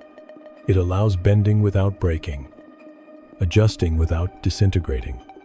Rather than opposing change, it moves through it with greater serenity. Often, it is believed that stability is achieved by watching every detail, anticipating every possibility, maintaining constant control. However, that effort usually creates more tension, Deep stability is not born from vigilance, but from support. It is cultivated when the heart learns to lean on something deeper than the emotions of the moment. When the inner life finds that point of support, what happens outside can fluctuate without dragging everything inside with it. Emotions can appear and disappear without overflowing. Thoughts can arise without demanding immediate reaction. The mind observes without rushing. The body rests without anticipating threats that do not yet exist. This form of stability does not eliminate sensitivity. On the contrary, it protects it. It allows feeling without becoming trapped. It allows responding without losing balance. The inner life stops moving to the rhythm of every external stimulus and begins to respond from a deeper and more stable place. God offers a stability that does not depend on control or personal strength. It is not based on the ability to endure, but on the possibility of leaning. His closeness allows one to remain firm without tensing, stable without hardening.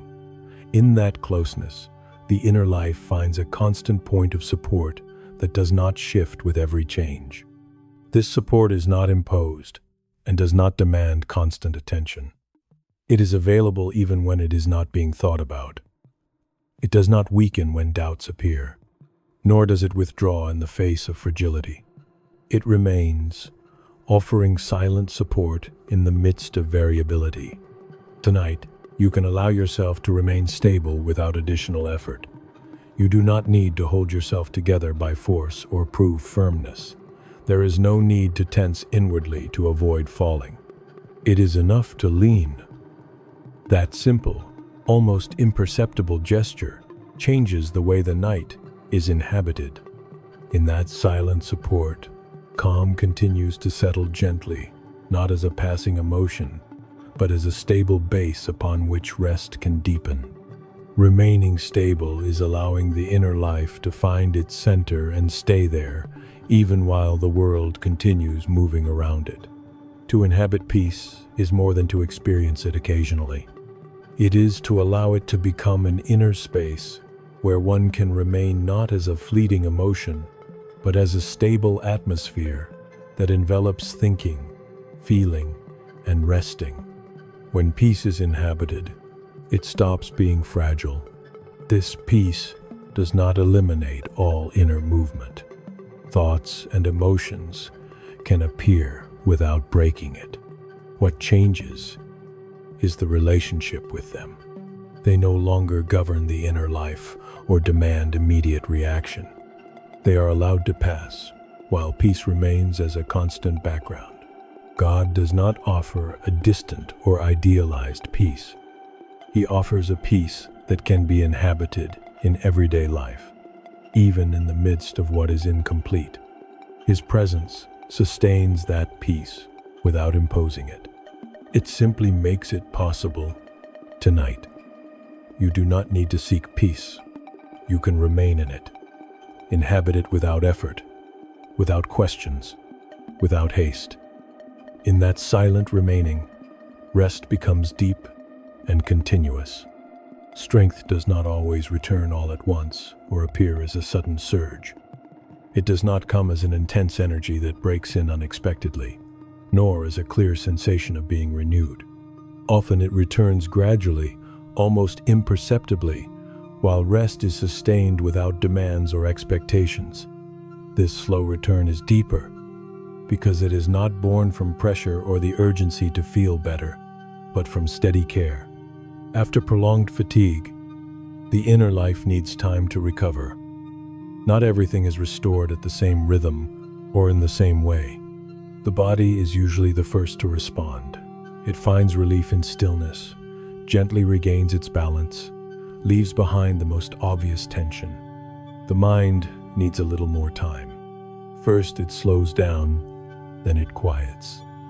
Emotions, for their part, follow their own process, sometimes slower, sometimes more uneven. Each part of the inner life is restored in its own way. None needs to be rushed. Trying to force that recovery only adds pressure and delays the process. True rest respects its own timing. It allows each layer of fatigue to loosen when it is ready to do so. This slow return of strength does not always feel like immediate improvement. At times it shows itself as a slight clarity, as a deeper breath, as less resistance to being still. These are small signs, but they are real. They indicate that something is being restored quietly. God does not rush this recovery. He does not demand visible results or immediate signs of strength. He does not measure rest by how renewed you feel when you wake up.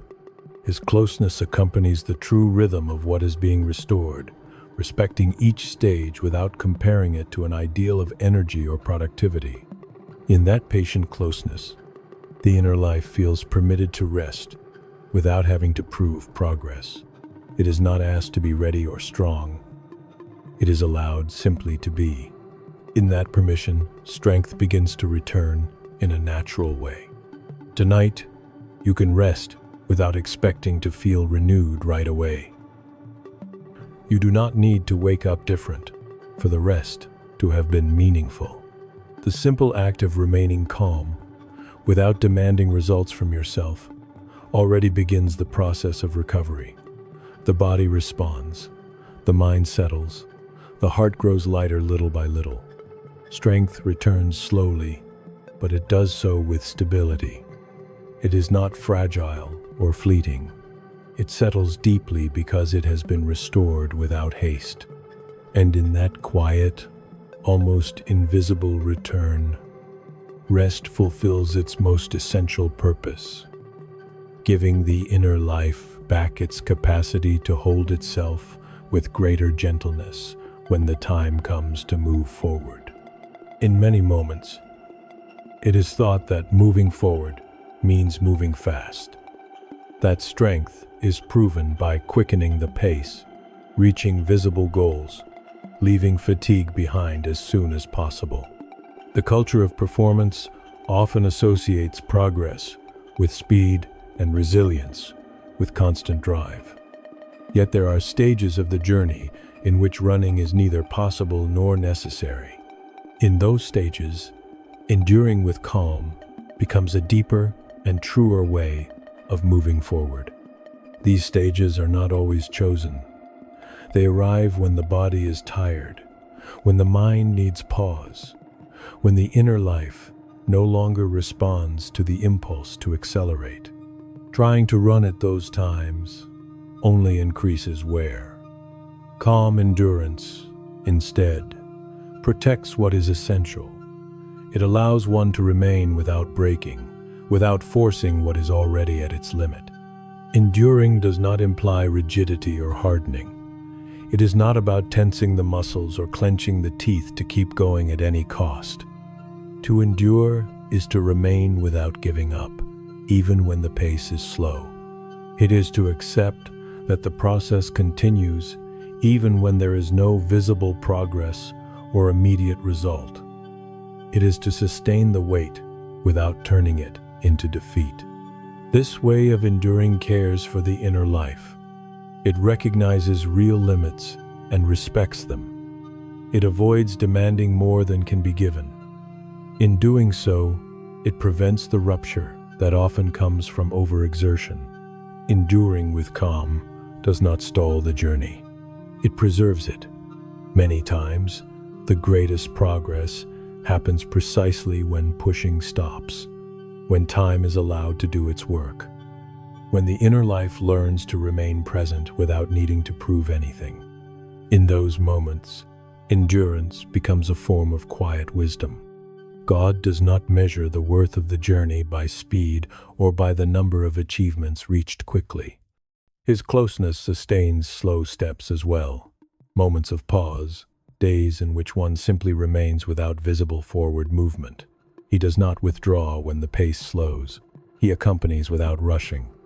In that constant companionship, enduring stops feeling like a heavy burden. It becomes a form of care.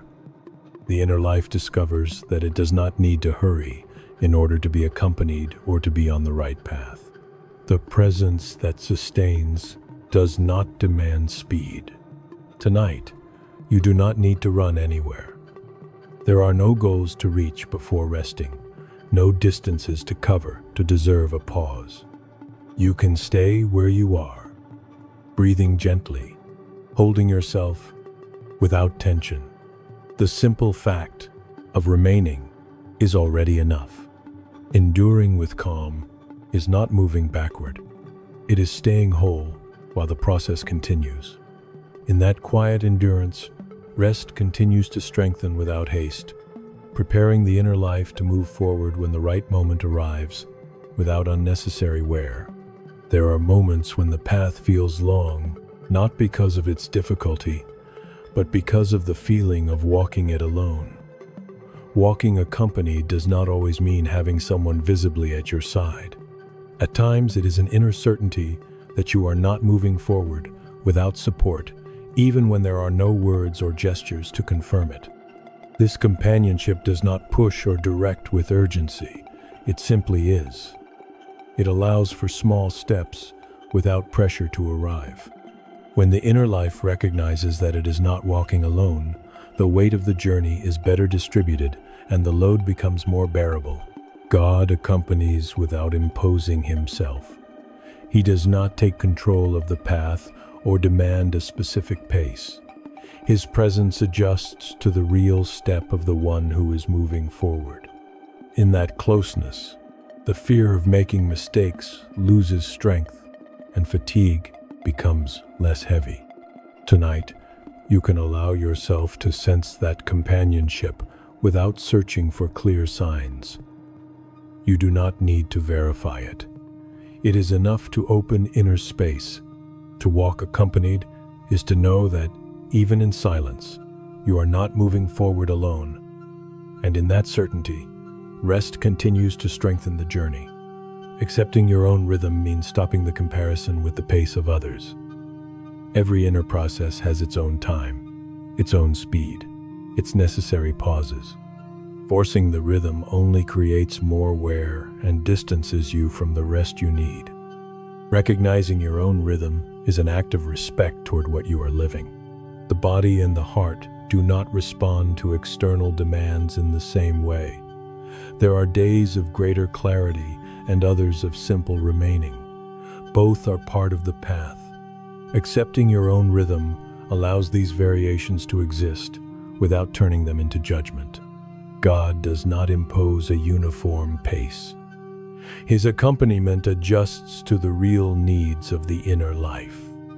He does not demand perfect consistency or constant visible progress. He allows movement when it is possible and rest when it is needed. Tonight, you do not need to accelerate or justify your pace.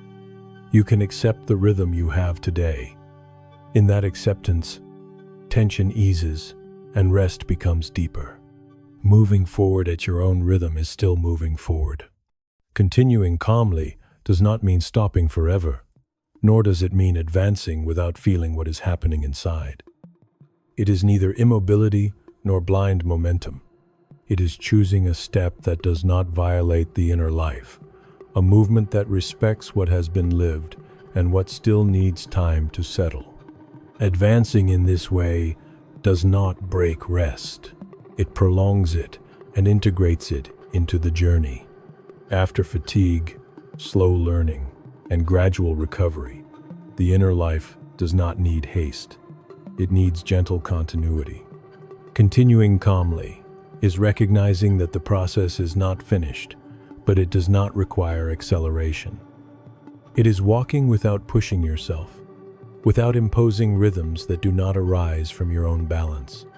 Calm does not eliminate direction or erase the meaning of the path. It simply makes it more human.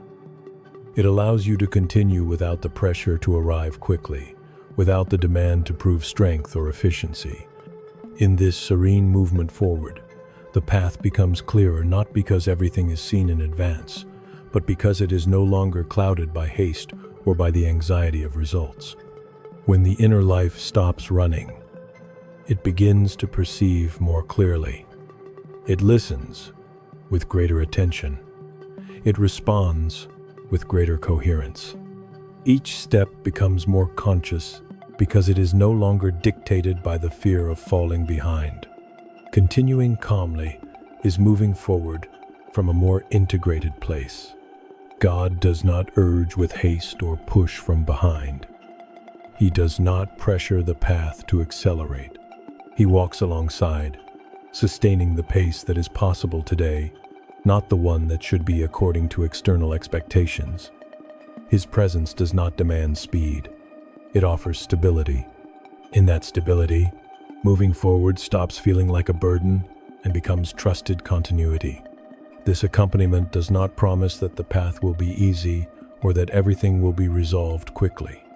But it assures something deeper, that you do not walk alone, and that every step, no matter how small, is sustained. That certainty allows you to keep going without hardening, without forcing, without losing the calm that has been regained. Tonight, you can allow yourself to continue without forcing. You do not need to decide everything now or resolve every stretch before resting. The path does not close because you pause for a moment. Continuing calmly is trusting that the journey opens step by step, in its own time, sustained by a presence that neither abandons nor runs ahead. In that quiet trust, rest is not left behind. It walks with you. It accompanies each step gently.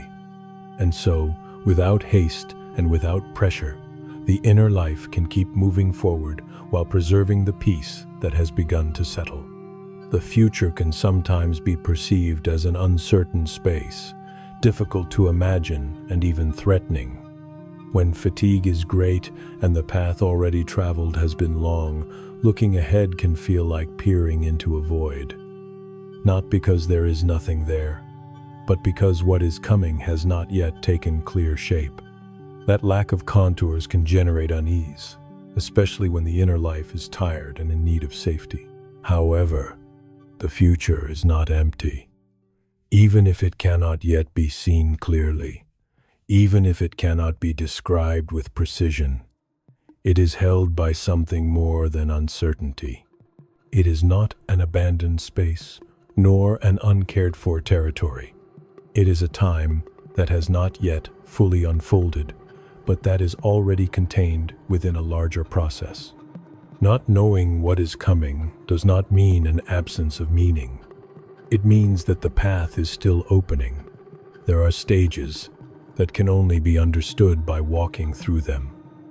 Decisions that become clear only when the moment to make them arrives. And answers that appear after they have been lived, not before. The future does not need to be visible to be real, nor comprehensible to be accompanied. Many times, fear of the future arises from the attempt to anticipate everything.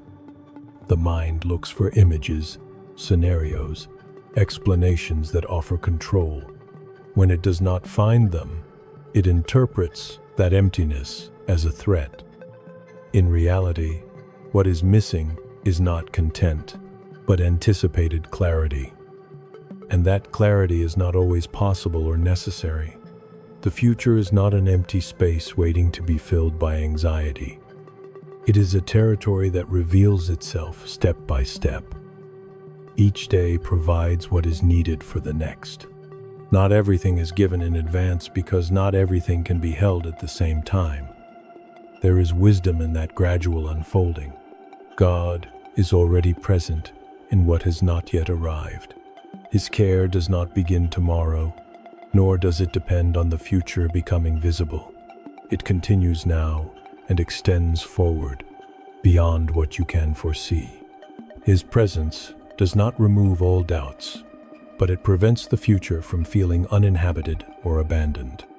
Knowing this does not make the future completely clear, but it makes it less threatening. It introduces a gentle certainty. What is coming is not alone. It does not advance without accompaniment. Even what you do not yet understand is included within a care that does not cease. Tonight, it is not necessary to fill the future with exhaustive plans or anticipated fears. You do not need to imagine every possibility or prepare for every scenario. You can allow the future to exist as it is now, open, still without a defined shape, yet accompanied and sustained. In that calm acceptance, something shifts inside. The future stops feeling like an abyss and begins to feel like a habitable space. Not because you know what will come, but because you trust that it will not be empty. In that silent certainty, hope begins to take shape without haste, preparing the inner life to move forward when the time comes, without anxiety or pressure. Not all hope is fragile or dependent on immediate results to sustain itself. There is a different kind of hope, deeper, that does not rely on clear signs or visible change. It does not need quick promises or immediate certainty to remain alive. It is a quiet hope, one that learns to remain even when progress is slow and answers do not arrive as expected. This hope does not break under delays or collapse when the path becomes difficult. It does not disappear when plans are altered or when circumstances contradict expectations. Instead of shattering, it adapts. It learns to inhabit uncertainty without demanding constant guarantees. It is not fed by illusion, but by the experience of having been sustained in the midst of uncertain moments. Unlike fragile hope, which depends on visible results, this hope is formed over time. It is built on the quiet memory that even when everything seemed to stand still, something remained. That inner memory becomes its foundation. It does not need new proof every day in order to exist. This hope does not shout or impose itself. It does not push forward with urgency. It remains like a deep current that sustains the walking, even when the surface is agitated. It can coexist with doubt, fatigue, and prolonged waiting without disappearing. God cultivates this hope with patience. He does not impose it as a superficial consolation or present it as an immediate solution to pain. He does not use it to deny difficulty or minimize the process. He allows it to grow slowly, through shared time, constant accompaniment, and a closeness that does not abandon even when there are no clear answers. In that silent closeness, hope finds firm roots. Not roots that prevent movement, but roots that allow endurance without breaking. Hope becomes less dependent on what happens outside and more stable in what is held within. Tonight, there is no need to protect this hope or defend it with repeated affirmations. It does not need to be reinforced or justified. You can allow it to rest, without demanding proof of its validity. It is enough to recognize that it is there, intact, even as the path remains open and without clear maps. The hope that does not break does not demand explanations. It is not rushed or pressured. It remains alongside rest, offering a gentle trust that does not depend on absolute certainty. In that quiet and deep hope, rest becomes more trusting, more spacious, more stable. And as the night moves on, that hope remains there without noise, without fragility, sustaining the inner life with a presence that does not withdraw. The past often presents itself as a constant reference. Memories, decisions, mistakes, and achievements return easily, especially when the present grows quiet and the noise fades. At night, when there are no distractions to keep it at a distance, what has been lived becomes more present. Sometimes that return is gentle. Other times it weighs more than necessary and seems to define what is still possible. There are moments when the past becomes a filter through which everything ahead is viewed. What once was turns into a measure, a limit, a warning. Previous experiences seem to dictate what can be expected and what cannot, how far one can go and where it might be better to stop. Yet the path does not end with what has already been. Going beyond the past does not mean denying it, erasing it, or minimizing it. Nor does it mean forgetting what left a mark. It means recognizing that the past does not have the final word. What has been lived is part of the story, but it does not exhaust its meaning or contain all possibilities. There are aspects of life that cannot be explained only by what happened before. There is room for the new, even when the past has left deep marks. The past can teach, but it is not meant to govern every step. When it is given too much weight, the inner world closes and the future narrows. Going beyond it means allowing what has been lived to take its place without extending further than necessary. It is recognizing what was learned without becoming trapped by it. God does not limit the future to what happened before. His accompaniment does not stop at mistakes or shrink to achievements. It is not fixed on past decisions, nor conditioned by difficult stages. It continues opening possibilities that do not depend on a perfect history, but on a constant presence that does not withdraw. That presence does not erase the past, but it integrates it without allowing it to dominate. It makes it possible to look at it with greater distance, without excessive guilt or idealization. In that wider view, the past loses rigidity and makes room for the present to breathe and the future to open. Tonight, it is not necessary to review once again what was, nor to mentally redo what can no longer be changed. You can allow the past to rest where it belongs. It does not need to be carried forward in order to have value. It has already fulfilled its role. Its role, well, despace, when non, and obey. Beyond what was, the path remains open not as a loud promise, but as a real and sustained possibility. A possibility that does not require forgetting, but also does not require staying stuck. In that quiet openness, rest deepens, and the inner life finds relief in knowing that its story did not end behind, but continues moving forward gently, accompanied by a hope that is not trapped in what has already passed. Trusting the long process means accepting that not everything is defined in a single moment or resolved by a single decision. There are transformations that need time to take shape, small steps that seem insignificant, setbacks that confuse, and pauses that invite stillness. All of this is part of the same path.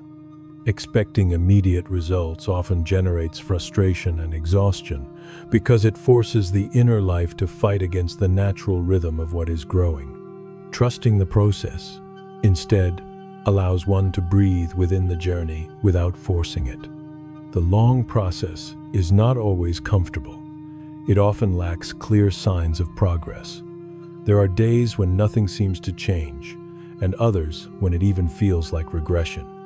In those moments, the mind tends to question whether it is worth continuing, whether anything is working, or whether the effort is useless. Yet what is forming in depth does not always show itself visibly while it is happening. This kind of trust does not ignore the desire for change or extinguish hope. On the contrary, it orders it. It recognizes that the longing for transformation is legitimate, but understands that some answers only reveal themselves with the passing of days. Not everything can be accelerated without losing depth. Rushing the process does not make it more true. It often makes it shallow and fragile. Trusting the long process means accepting that real growth often happens in silence. It first appears as a greater capacity to hold, as a broader understanding, as a less impulsive reaction. These are subtle changes that are not always celebrated, but that sustain everything else. Patience then becomes an ally not as resignation, but as a form of wisdom that accompanies. God accompanies long processes without impatience. He does not measure the journey by speed, nor does he abandon it when progress seems slow or imperceptible. His closeness does not depend on visible results or constant improvement. He remains present at every stage, even in those that feel stagnant or confusing. In that steadiness, the process stops feeling uncertain and begins to feel inhabitable. When the inner life feels accompanied, time ceases to be an enemy. It no longer rushes or pressures. It becomes a space where something can mature without violence. The long process stops being a heavy burden and turns into ground where growth happens more truthfully. Tonight, you do not need to accelerate what is still taking shape. There is no need to force understanding or demand immediate results. You can trust that the process continues even when you cannot perceive it clearly. Even in silence, something is still working at depth. In that quiet trust, rest remains steady. The body relaxes because it no longer has to push. The mind settles because it no longer demands quick answers. The heart finds relief in knowing that not everything depends on its urgency. While time does its work, the inner life can rest, sustained by the certainty that the process has not stopped, it is simply moving at its own pace. Looking ahead does not always mean knowing where you are going.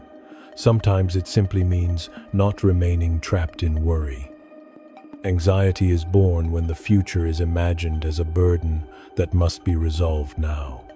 But the future does not require immediate attention in order to exist. Looking ahead without anxiety is allowing the future to be what is not yet known, not filling it with scenarios or anticipated fears. It is trusting that the path will reveal itself step by step without the need for constant control. God does not call you to live ahead of time. His care accompanies the present and extends into what is to come. In that companionship, the future loses its threatening character and becomes a possible space, not a pressure. Tonight, you can stop looking ahead with tension. There is no need to prepare everything now. Looking ahead without anxiety is resting in the present, knowing that what is to come will also be sustained when it arrives. Letting go of the day completely is allowing everything that was lived to find its natural closure. It is not about forgetting or judging what happened, but about no longer holding it actively. The day has already fulfilled its purpose. It does not need to be reviewed once more in order to rest. During waking hours, many things were left open: unfinished conversations, repeated thoughts, unresolved emotions. Tonight is not for closing them by force. It is for letting them rest, recognizing that they can wait without losing their importance. God does not ask you to carry the day with you into rest. His care does not depend on everything being in order. You can allow the day to remain where it belongs, without dragging it into the silence of the night. Letting go of the day completely is trusting that what was lived is not lost by releasing it. In doing so, the body relaxes, the mind grows quiet, and the heart opens to the deep rest that is already beginning to arrive. At the end of the day, thoughts and emotions often remain mixed in ways that are difficult to separate. Some ideas are clear and persistent. Others appear vaguely, without precise names. There are emotions that are easily recognized, and others that are felt only as a light burden or a vague unease. Not everything needs to be understood now. Not everything requires analysis or an immediate response. Entrusting thoughts and emotions does not mean denying or rejecting them, nor does it mean trying to make them disappear. It means allowing them to stop occupying the center of attention. They can be present without being actively held. They can exist without being pushed, corrected, or resolved before resting. During the day, The mind works hard to organize, interpret, and react. It tries to make sense of every stimulus, every emotion, every thought that arises. When night comes, that effort can continue by inertia, even when it is no longer necessary. Entrusting what remains is interrupting that constant motion. It is allowing the inner life to be freed from the task of organizing and responding. Entrusting thoughts and emotions is recognizing that not everything needs to be processed tonight. There are feelings that can rest without explanation, worries that do not need to be taken apart now, ideas that can remain incomplete without causing harm. By releasing them, the inner life stops revolving around them and regains space to rest. This gesture does not require clarity or precision. There is no need to identify every emotion or formulate every thought. It is enough to recognize that they are there and to allow them not to be held by tension. The act of entrusting happens even without words, like a gentle letting go, without resistance. God receives what you do not know how to arrange. He does not ask for coherence or perfect order. He does not require you to explain what you feel or justify what you think. His closeness holds even what is confused, contradictory, or still without form. In that silent welcome, the inner life feels relieved without having to understand everything. There are no incorrect thoughts that must be corrected before resting. There are no inappropriate emotions that must be resolved in order to deserve calm. Everything can be entrusted just as it is, without filters or conditions. In doing so, the inner weight lightens without conscious effort. Tonight, you do not need to monitor what you feel or control what you think. There is no need to observe yourself constantly or evaluate your inner state. You can allow everything to be entrusted, even what you cannot name. What is not understood today can wait. In that quiet surrender, the mind begins to settle. Thoughts lose their urgency. Emotions stop pressing. The heart rests, no longer having to hold what is heavy. And the silence, freed from constant inner activity, becomes deeper, steadier, more inhabitable. Here, at the end of the day, entrusting thoughts and emotions is allowing the night to do its work. Without effort, without vigilance, without demands. Simply letting everything rest. Held as rest deepens gently. The body knows how to rest when it is allowed to. It does not need complex instructions or conscious effort to enter repose. It does not require elaborate techniques or constant monitoring. It is enough to stop holding everything, to withdraw the silent demand that keeps it active, even when it is no longer necessary. In surrendering, the body does not lose strength. It recovers it. Physical surrender is not defeat, it is deep relief. During the day, the body responds to many demands. It holds postures, absorbs tension, and carries emotions that are not always expressed. Even without awareness, it bears worries, accelerated rhythms, and small repeated efforts. When night comes, that accumulation makes itself felt. Fatigue does not always appear as pain. Sometimes it shows up as stiffness, restlessness, or difficulty finding a comfortable position. Surrendering is not ceasing to exist or shutting down abruptly. It is allowing the body to stop responding to what has already ended. As tension dissolves, muscles release their resistance without being forced. The shoulders drop, the jaw relaxes, the hands unclench.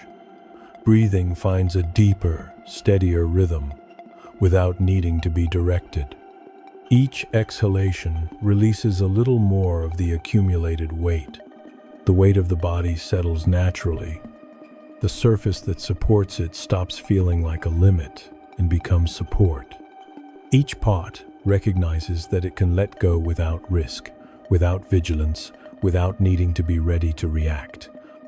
The body understands that there is no immediate danger, that it does not need to remain on alert. God also cares for this physical rest. His presence is not limited to the invisible interior or to spirituality understood in abstract terms. It reaches the concrete body that has carried the entire day, that has responded, that has held. In that closeness, the body feels permitted to surrender, to stop responding, to release tension that no longer serves any purpose. There is no demand for correct posture or ideal sensation. The body can rest as it is. It does not need to adjust or correct itself to deserve relief. Surrender happens when you stop asking it to continue. Tonight, you do not need to hold yourself awake or maintain physical control. There is no need to monitor whether you are resting enough. You can allow the body to do what it has always known how to do. Surrender to rest when the conditions are present. In surrendering, rest becomes complete, not fragmented, not superficial. It settles into deeper layers, preparing the way for more restorative rest.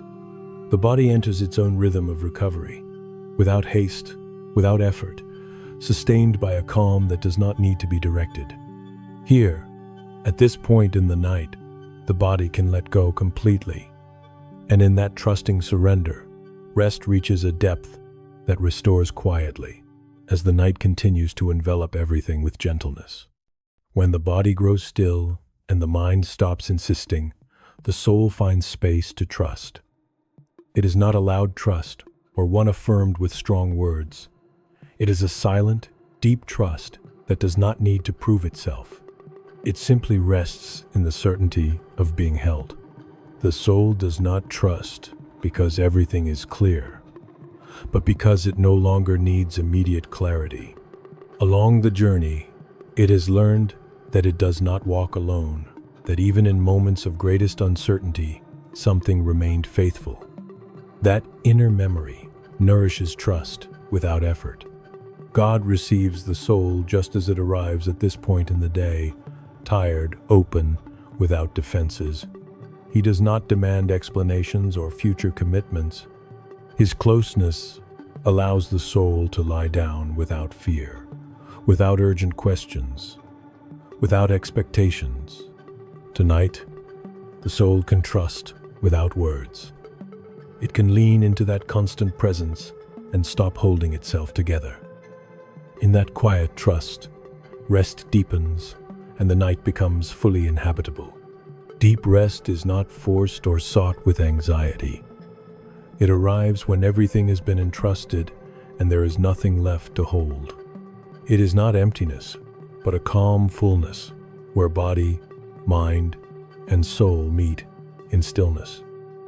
Here, rest ceases to be an action and becomes a state. At this point in the night, there is no need to think or to stay alert. The inner life recognizes that it can let go completely. Silence does not threaten. Darkness does not disturb. Everything finds its place without effort. Rest settles in as something natural, deserved, sufficient. God remains without interrupting this repose. He does not call, push, or awaken. His care accompanies even sleep, holding what no longer needs consciousness. In that silent presence, rest becomes safe and continuous. Now, there is nothing more you need to do. You can stay here. Let deep rest envelop you without words. The night continues on its course, and you can rest fully held in peace.